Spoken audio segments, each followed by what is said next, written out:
আসসালামু আলাইকুম everyone, welcome back to my channel. আর চলে এসেছি নতুন একটি রেসিপি নিয়ে। আশা করছি আমার আজকের এই সহজ রেসিপিটাও আপনাদের ভালো লাগবে। আজ আমি জলপাই দিয়ে লাল শাক ভাজি করব, সেই রেসিপিটাই শেয়ার করব। এখানে আমি 2 আটি পরিমাণে লাল শাক নিয়েছি, ধুয়ে কেটে নিয়েছি। এখন দিয়ে দিব এর মধ্যে আমি জলপাইগুলোকে আমি 2 টুকরো করে নিয়েছি, আর কাঁচামরিচ পেঁয়াজ দিয়ে দিয়েছি। লবণ দিয়ে দিচ্ছি স্বাদ অনুযায়ী, ঢেকে দিলাম। 5 মিনিট ঢেকে দিয়েছি, এখন আর ঢেকে দিব না। এখন আমি এভাবে নেড়ে চেড়ে শাকটা সেদ্ধ করে নিব। শাকটা প্রায় সেদ্ধ হয়ে এসেছে, পানিটা শুকিয়ে গেলে আমি বাগার দিয়ে দিব।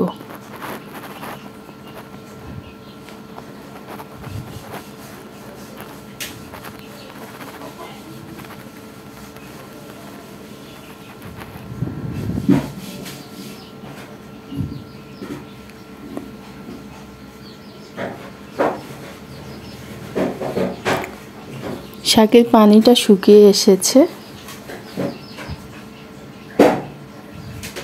আর ভালোভাবে সেদ্ধও হয়ে গেছে। জলপাইগুলোও খুব সুন্দর হয়েছে, দেখতেই পাচ্ছেন। এখন আমি বাগার দিয়ে দিচ্ছি। একটি প্যান বসিয়ে দিয়েছি, তেল দিয়ে দিলাম পরিমাণ মতো। রসুন পেঁয়াজ কুচি দিয়ে দিয়েছি।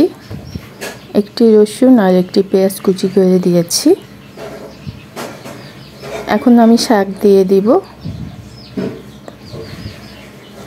এখন ভালোভাবে নাড়াচাড়া করে মিক্স করে দিব রসুন পেঁয়াজের সাথে।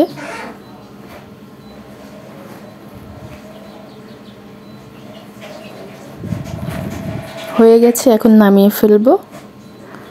আশা করছি আমার আজকের এই সহজ রেসিপিটা আপনাদের কাছে ভালো লেগেছে। ভালো লেগে থাকলে প্লিজ একটি লাইক দিয়ে দিবেন, আর যারা এখনও সাবস্ক্রাইব করেনি প্লিজ সাবস্ক্রাইব করে দিবেন। আজকের মতো এখানে বিদায় নিচ্ছি, আবার ফিরে আসবো নতুন কোনো রেসিপি নিয়ে।